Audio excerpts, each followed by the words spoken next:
పెద్ద సంఖ్యలో నిరుద్యోగులు ఉంటారు. 100%. ఈ నిరుద్యోగుల విషయంలో అటు బీఆర్ఎస్ పార్టీ అనుకున్నంత స్థాయిలో ఉద్యోగాల రూపకల్పన చేయలేకపోయిందనేది ఏది ప్రభుత్వ ఉద్యోగాలకు సంబంధించి. సో దీన్ని ఆసరాగా తీసుకొని కాంగ్రెస్ పార్టీ అధికారంలోకి వచ్చింది. ముఖ్యంగా నిరుద్యోగులు రెచ్చగొట్టి 30 లక్షల నిరుద్యోగులు ఉన్నారు తెలంగాణ రాష్ట్రంలో, మేము వస్తే అందరికీ ఫుల్ఫిల్ చేస్తామని. అది మెగా డిఎస్సి కావచ్చు. కానీ వాళ్ళు వచ్చిన తర్వాత ఇలా 30,000 ఉద్యోగాలు ఇచ్చినామని చెప్తారు, కానీ అవి వీళ్ళు పరీక్ష పెట్టలేదు, వీళ్ళు నోటిఫికేషన్ ఇవ్వలేదు, నియామక పత్రాలు మాత్రం ఇచ్చారు. ఇలా కాంగ్రెస్ పార్టీ వైపున నిరుద్యోగులు ఏ రకంగా ఆలోచిస్తున్నారు?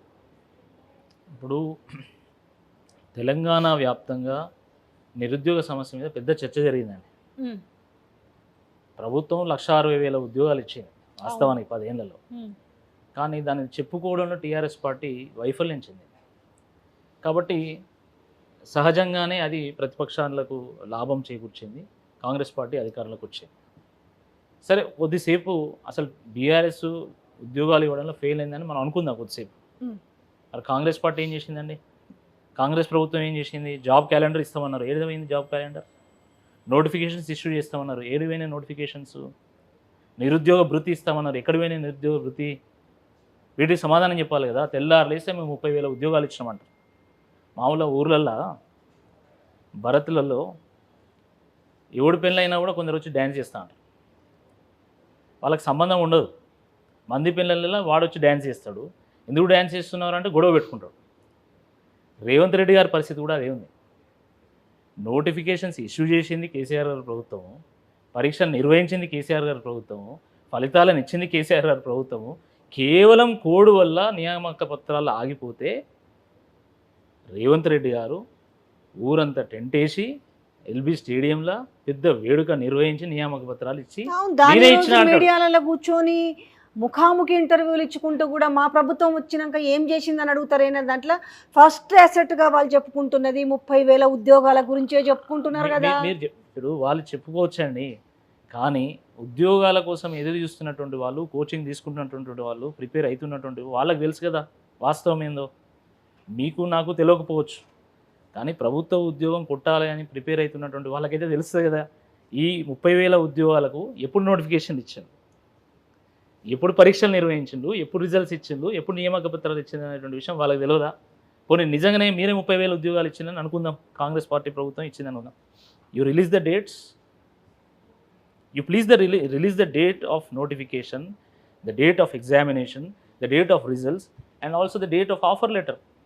Why don't you do that? Please do that. బట్టి కేవలము అంటే కేసీఆర్ గారు ప్రభుత్వం చేసినటువంటి దానికి మేము క్రెడిట్ తీసుకుందామని వీళ్ళు భావిస్తున్నారు. మంది పెళ్ళిళ్ళకు హారతి పట్టమంటే ఫస్ట్ ఉంటారు వీళ్ళు. ఇది గ్రాడ్యుయేట్స్ అందరూ కూడా తెలుసు, అందరూ ఆలోచిస్తున్నారు. ఇప్పుడు అదే చెప్పుకుంటారు, ముఖ్యమంత్రి నుంచి మొదలు పెట్టుకుంటే ఈరోజు ఎమ్మెల్సీగా పోటీ చేస్తున్న వ్యక్తి వరకు మేము 30 ఇచ్చినాం అని చెప్పుకుంటుంటే అంటే ఇప్పుడున్న వాళ్ళకి అర్థమవుతుంది అంటారా? 100% అర్థమవుతుంది. ఏ నిరుద్యోగులైతే మార్పు కోరుకొని కాంగ్రెస్ పార్టీ ప్రభుత్వాన్ని తీసుకొచ్చిందో ఆ నిరుద్యోగులు ఈరోజు కాంగ్రెస్ ప్రభుత్వానికి చెక్ పెట్టబోతున్నారు. అందులో ఎటువంటి అనుమానం లేదు. ప్రభుత్వం మారినా కూడా తమ తలరాతలు ఏమి మారలేదని చెప్పేసి వాళ్ళే మాట్లాడుతున్నారు ఈరోజు. సో గ్రాడ్యుయేట్ అయినప్పటికీ కూడా మిగతా అంశాలు కూడా చాలా డిపెండ్ అయి ఉంటాయి. 100%. కాంగ్రెస్ ఇచ్చిన 6 గ్యారంటీ స్కీములు కూడా దీంట్లోకి డిపెండ్ అయి ఉంటాయి. అయితే ఈరోజు స్వయాన ముఖ్యమంత్రి కావచ్చు, మంత్రులు కావచ్చు, ఎవరికైనా కూడా మేము 6 ఇస్తే 5 ఇచ్చినామని చెప్తూ రెండో విషయం ఏంటంటే మేము రైతు భరోసా మే 9వ తేదీనే వేసినామని చెప్తుంటే ఇప్పుడు వాళ్ళు చెప్పడానికి ఎన్నైనా చెప్పొచ్చు అండి, అది చెప్పడానికి ఎన్నైనా చెప్పొచ్చు, కానీ ప్రజల అనుభవంలో ఉండాలి కదా. ఇప్పుడు ఏమంటారు, మేము రైతు భరోసా ఇచ్చినామంటారు. రైతు భరోసా మీరు ప్రామిస్ చేసింది ఎంత? 15,000 సంవత్సరానికి, ఎకరానికి 15,000. మీరు ఇచ్చింది ఎంత? 3 ఎకరాలు ఉన్న వాళ్ళకు, 4 ఎకరాలు ఉన్న వాళ్ళకు మాత్రమే ఇప్పటివరకు. కొంతమందికి అది కూడా వాళ్ళు 5,000 ఇచ్చారు. 60 లక్షల మందికి ఇచ్చేసినామని చెప్తున్నాడు నిన్ననే. పచ్చి అబద్ధం ఇది. కేవలము 3-4 ఎకరాలు ఉన్నటువంటి వాళ్ళకు కూడా అది కూడా 5,000 రూపాయలు ఇచ్చారు. మీరు 7,500 రూపాయలు ఇవ్వాలి. అది ఫెయిల్యూరు. దాని తర్వాత మీరు చెప్తున్నది ఏంది, మీ అందరికీ గ్యాస్ 500 రూపాయలకి ఇస్తున్నాం అంటున్నారు. అసలు ఇప్పటివరకు అది సక్సెసే కాలేదు. ఎవరికి ఇచ్చారు మీరు గ్యాస్? మీరు వెళ్ళి మహిళలు అడగండి, పబ్లిక్ టాక్ తీసుకోండి. కరెంటు బిల్లు, కరెంటు 200 యూనిట్ల వరకు మేము ఫ్రీ అన్నారు. ఈరోజు అందరు కరెంటు బిల్లులు వస్తున్నాయి. సగం మంది కూడా నిజంగా ఇవన్నీ ఫ్రీ పబ్లిక్, వర్తించట్లేదు. నేను అదే చెప్తున్నానండి. ఇవాళ ఆ. పబ్లిక్లోకి వెళ్తే ఆ, వాళ్ళ మేము వెళ్ళి, ఎందుకంటే గ్రౌండ్ రియాలిటీ ఇక్కడ కూర్చొని మాట్లాడడం, నిన్న మొన్నటి వరకు మొత్తం అన్ని జిల్లాలు తిరుక్కొని వస్తున్నాం, ఏంది ఎట్లుందని చేస్తుంటే వాళ్ళ గోస వాళ్ళు పడుతున్నారు.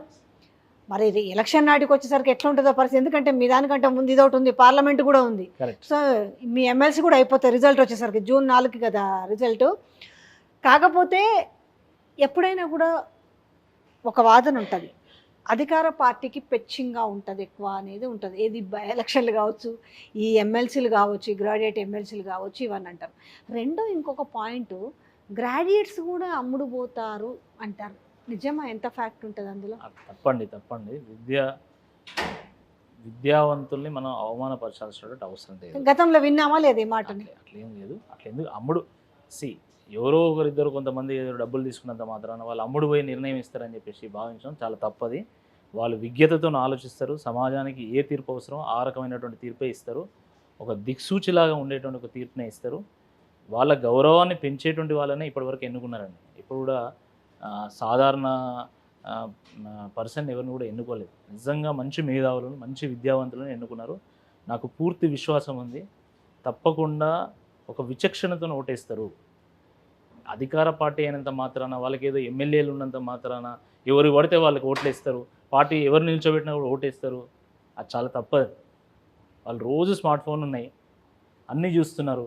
అన్నీ చూస్తున్నప్పుడు వాళ్ళకి తెలియదా? నేను సింపుల్ ప్రశ్న అడుగుతాను. నేను ఎక్కువ మిగతా అభ్యర్థుల మీద నేను మాట్లాడాను, కానీ కాంగ్రెస్ పార్టీ అభ్యర్థి గతంలో ఆయన ఛానల్లో మాట్లాడితే వేల మంది, లక్షల మంది చూసేటువంటి వాళ్ళు ఈరోజు 100 మంది ఎందుకు చూస్తున్నారండి? బికాజ్ ఆఫ్ క్రెడిబిలిటీ కోల్పోవడం. ఈరోజు వాస్తవానికి వాళ్ళ ప్రభుత్వం అంత బాగా చేసినా కూడా, ఆయనకు అంత క్రెడిబిలిటీ ఉన్నా కూడా ఇంట్లో కూర్చుంటే గెలవాలా. అలాంటప్పుడు నాకు ఎమ్మెల్సీ టికెటే కావాలని అడగాలి. కానీ మొదటగా నాకు భువనగిరి టికెట్ కావాలని, దాని తర్వాత నాకు కరీంనగర్ టికెట్ కావాలని ఎందుకు అడిగారు? అది ఇవ్వకపోతే నాకు ఇదైనా ఇవ్వండి అని ఎందుకు ప్రాధేయపడ్డారు? సో ఇవన్నీ కూడా ప్రజలు గమనిస్తారు. వాళ్ళ కాన్ఫిడెన్స్ లెవెల్స్ ఏందో కూడా తేలిపోతున్నాయి. కాబట్టి